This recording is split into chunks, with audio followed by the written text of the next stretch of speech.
ஓகேவா? அனைவருக்கும் வணக்கம். பத்திரிகையாளர் ஊடக நண்பர்கள் அனைவருக்கும் வணக்கம். சட்டப்பேரவை விதி எண் 55 கீழ் கவன ஈர்ப்பு ஒன்று அனைத்து இந்திய அண்ணா திராவிட முன்னேற்ற கழகத்தினுடைய சட்டமன்ற உறுப்பினர்கள், நானும் மரியாதைக்குரிய அண்ணன் OS மணியன் அவர்கள், மரியாதைக்குரிய அக்ரி கிருஷ்ணமூர்த்தி அவர்கள் மற்றும் பல சட்டமன்ற உறுப்பினர்கள் அரசனுடைய கவனத்தை ஈர்க்க வேண்டும் என்ற அடிப்படையிலே சட்டமன்ற பேரவை விதி 55 கீழ் கவன ஈர்ப்பு கொடுத்து 5 நாட்கள் ஆகின்றன. 5 நாட்களாக இந்த கவன ஈர்ப்பை எடுக்கப்படவில்லை. இந்த கவன ஈர்ப்பு மிக முக்கியமான கவன ஈர்ப்பு. 12/8/2026 அன்று மயிலாடுதுறை மாவட்டம் திருமுல்லை வாசல் ஊராட்சி தொடுவாய் கிராமத்தைச் சேர்ந்த நம்ம தமிழ்நாட்டைச் சேர்ந்த மீனவர்கள் 4 பேர் சவிதியிலே தங்கி மீன்பிடி தொழிலில் ஈடுபட்டிருந்தார்கள். இவர்களை ஈரானி கடற்கொள்ளையர்கள் தாக்குதல் நடத்தியுள்ளார்கள். இதில் மாவீரன் வயது 38 துப்பாக்கியால் நெற்றில் சுடப்பட்டதால் அப்பொழுதே அவர் இறந்துவிட்டார். மற்றும் பால்ராஜ், தகப்பன் பெயர் சாமித்துறை, திருமுல்லை வாயல். 2வது சங்கர், தகப்பன் பெயர் கோவிந்தசாமி, திருமுல்லை வாயல். 3வது மணிகண்டன், கடலூர். ஆகியோர் படுகாயத்துடன் சவுதி மருத்துவமனையில் சிகிச்சை பெற்று வருகிறார்கள். இறந்தவர் உடலை தமிழ்நாட்டிற்கு கொண்டு வரவும் காயப்பட்டவர்களை மீட்டு அவர்களுக்கு உரிய சிகிச்சை அளித்து குடும்பத்திற்கு தகுந்த வாழ்வாதார உதவி வழங்கும் அரசனுடைய கவனத்திற்கு கொண்டு வருவது தான் இந்த கவன ஈர்ப்பு தீர்மானத்தை கொடுத்தோம்.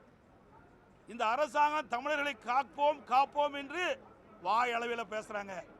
ஆனால் இன்றைக்கு தமிழ்நாட்டைச் சேர்ந்த மயிலாடுதுறை மாவட்டத்தை சேர்ந்த மீனவர்கள் 4 பேர் மீன்பிடி தொழிலில் ஈடுபட்டுக்கின்ற பொழுது சவுதியில் இருக்கின்றவர்கள் அந்த மீனவர்களை சுட்டதால் ஒருவர் இறந்திருக்கிறார். அந்த உடல் தமிழ்நாட்டுக்கு கொண்டு வர வேண்டும்.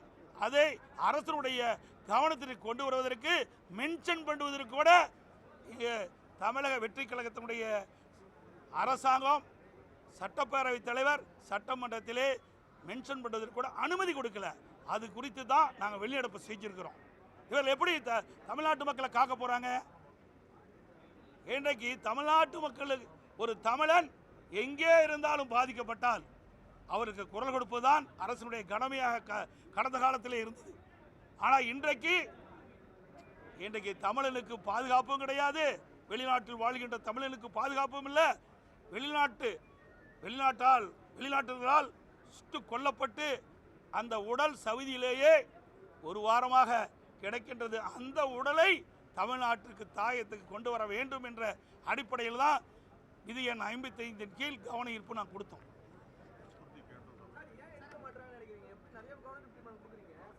சார், இது மற்ற தீர்மானம் வேற, இந்த தீர்மானம் வேற. இது அவருடைய உயிர் இன்றைக்கு வெளிநாட்டில் சுட்டு கொல்லப்பட்டிருக்கார். தமிழ்நாட்டை சேர்ந்த மயிலாடுதுறை மாவட்டத்தை சேர்ந்த திருமுல்லை வாயில் பகுதியைச் சேர்ந்த ஒரு மீனவர், 4 மீனவர் மீன்பிடித்திட்டு இருக்கிறாங்க. அதில் சுடப்படுறார். அதில் ஒருவர் இறந்து விட்டார். அந்த உடல் அங்கேயே இருக்கின்றது. அந்த உடலை மீட்டு தமிழகத்துக்கு கொண்டு வர வேணும். இதுதான் கோரிக்கை. இதில் என்ன இருக்குது? இது ஒரு வாரமாக 4-5 நாளாக தொடர்ந்து கேட்டுட்டு இருக்கிறோம். 5 நாட்களாக தொடர்ந்து அவையில் வலியுறுத்திட்டு இருக்கிறோம். இதை விட முக்கியமான என்ன பிரச்சனை இருக்குது? இன்னைக்கு எதுக்கோ பாராட்டு கொடுக்குறாங்க. அத்தனை உறுப்பினருக்கும் பாராட்டு கொடுக்குறாங்க. இது ஒரு உயிர் போயிருக்குதுங்க. தமிழ்நாட்டை சேர்ந்த ஒருவர் வெளிநாட்டால் சுடப்பட்டு இறந்திருக்கிறார். அந்த உடலை தாயகத்துக்கு கொண்டு வருவதற்கு இவர்களுக்கு பதில் சொல்வதற்கு ஏன் அச்சப்படுகிறார்? இதை கூட இவர்கள் கவனத்தில் எடுத்துக்கொள்ள வேண்டும். இந்த அரசாங்கம் எப்படி செயல்படும் என்பது மக்கள் உணர வேண்டும். ஏங்க, ஒண்ணுமே இந்த கவர்மெண்டா நடக்கலையே. எல்லாம் ரீல்ஸ் மாதிரி தான். எல்லாம் ரீல் விட்டுக்கிட்டு புகடல வரும்போது கத்துறாங்க. எது கத்துறானே தெரியாத கத்துறான். ஏங்க, ஒருவர் உடலை மீட்க வேண்டும் என்று சோதனையான நேரத்தில், இன்றைக்கு துயரமான நேரத்தில் கத்திக்கிட்டு இருக்கிறாங்க. இவர்களுடைய சட்டமன்ற உறுப்பினருடைய நிலைமை இப்படி இருக்குது. இவர்கள் எங்க போய் நாட்டு மக்களை காப்பாற்ற போறாங்க?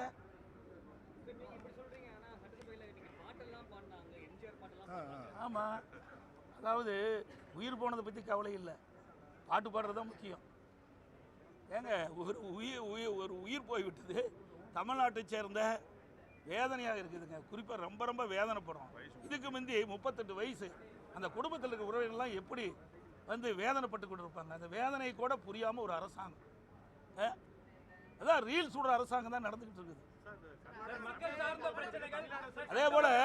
அதே போல் பார்த்தீங்கன்னா இந்த கர்நாடகத்தில் நம்முடைய எல்லைக்கு 2 எல்லைக்கு இருக்கிற பகுதியில் பூர்வீகமாக தமிழர்கள் அவர்கள் அங்கே கர்நாடகத்தில் வசிச்சுட்டு வராங்க. அவருடைய கால்நடை காணாமல் போய்விட்டது என்று வனத்துறையில் போய் தேடிட்டு இருக்கும்போது வனத்துறை அதிகாரிகள் சுட்டு கொல்லப்படுறதாக அவருடைய உறவினர்கள் தெரிவிக்கிறாங்க. எல்லா பத்திரிகைகள் வந்து நேற்றைய தினம் கூட இது விவாதம் நடத்தப்பட்டது. அதுக்கு 2 நாள் போராடி வாதாடி வாங்குகிறோம். இதில் எங்கே தமிழ்நாட்டு மக்களை காப்பாற்ற போகிறோம்? வெளி மாநிலத்தில் இருந்தாலும் சரி, வெளிநாட்டில் இருந்தாலும் சரி, தமிழர்கள் பாதிக்கப்படுகின்ற பொழுது உடனுக்குடன் கடந்த கால அரசாங்கம், அது அதிமுக அரசாங்கம் சரி, திமுக அரசாங்கம் சரி, ஒரு கவனம் ஈர்ப்போ அல்லது 0 ஹவரில் கொண்டு வந்தால் உடனே எடுத்து அதுக்கு தீர்வு காணுவாங்க. இந்த அரசாங்கம் அதை பற்றி கவலைப்படுறதே கிடையாது. மிக மோசமாக ஒரு சூழ்நிலையில் இந்த அரசாங்கம் செயல்பட்டு கொண்டிருக்கிறது. இது உண்மையாக கண்டிக்கத்தக்கது. அந்த குடும்பத்தை சேர்ந்தவர்களுடைய மனநிலை எப்படி இருக்குன்னு கூட உணராத ஒரு அரசாங்கம் இந்த அரசாங்கம்.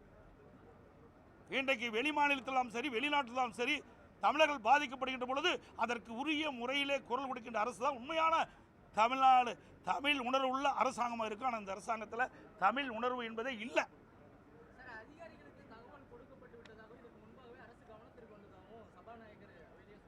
ஏன் இதை சொல்ல வேண்டியதான பதில் இல்லை? இதில் என்ன கஷ்டம் இருக்குது? நாங்கள் மென்ஷன் தாங்க பண்ணுறோங்கிறோம். ஏன்னா 5 நாட்களாக தொடர்ந்து நாங்கள் வந்து இந்த அவையில் மென்ஷன் பண்ணுறோம். இந்த அரசாங்கம் உரிய நடவடிக்கை எடுக்க வேணும். அந்த குடும்பத்தை சேர்ந்தவர்கள் தொடர்ந்து எங்கள் சட்டமன்ற உறுப்பினரோடு தொடர்பு கொண்டு எங்களுக்கு உதவி செய்யுங்க. சவுதியில் இருக்கின்ற அந்த மீனவருடைய உடலை மயிலாடுதுறை திருமலை வாயிலுக்கு கொண்டு வர வேண்டும். அங்கே என்ன நடக்குன்னு எங்களுக்கு தெரியல. அது படுகாயமடைந்த 3 பேர் மருத்துவமனையில் இருக்கிறாங்க. அவங்களுக்கு உரிய சிகிச்சை கிடைக்குதா இல்லையான்னு கூட தெரியல. இதையெல்லாம் அந்த குடும்பத்தை சேர்ந்தவர்கள் பதற்றத்தோடு இருக்கிறாங்க. அதைத்தான் எங்களுடைய எதிர்க்கட்சி என்ற முறையில் அரசனுடைய கவனத்துக்கு கொண்டாடுறோம். அரசாங்கம் அதுக்கு உண்டான முயற்சி எடுத்து அந்த உடலை தாயகத்துக்கு கொண்டு வருவது கடமை. ஆனால் அதையெல்லாம் தட்டி கழிக்கிறாங்க இந்த அரசாங்கம். அது பாருங்க, 3 நாட்களாக தொடர்ந்து நாங்கள் வலியுறுத்திட்டே இருக்கோம் சட்டமன்றத்தில். இன்றைக்கு எடுக்கிறோம், நாளைக்கு எடுக்கிறோம், 3 நாளைக்கு எடுக்கிறோங்கிறாரு.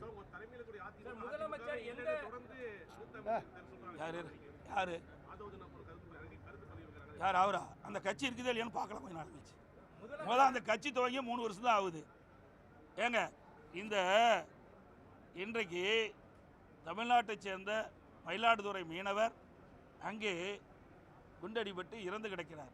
நாங்கள் வரும்போது கைதிட்டு சிரிச்சிட்டு இருக்கிறார். உணர்வு உள்ள ஒரு தமிழன் சிரிப்பானா? எவ்வளோ துயரமான சம்பவம் கிடையாது அவர்களுக்கு. ஏதோ அவர்கள் வந்து சட்டமன்ற உறுப்பினர் ஆகிட்டாங்க, ஆட்சி வந்துட்டுது, ஆட்சி அதிகாரம் இருக்கிறதுனால என்ன வேணாலும் செய்யலாம் நினைக்கிறாங்க. மக்கள் வெளியில் பார்த்துக்கிட்டு தான் இருக்கிறாங்க. எந்த அளவுக்கு வேகமாக வந்ததோ அந்த ஆட்சி அந்த அளவுக்கு படுபாதாளத்தில் போயிடும் விரைவில். நன்றி, வணக்கம்.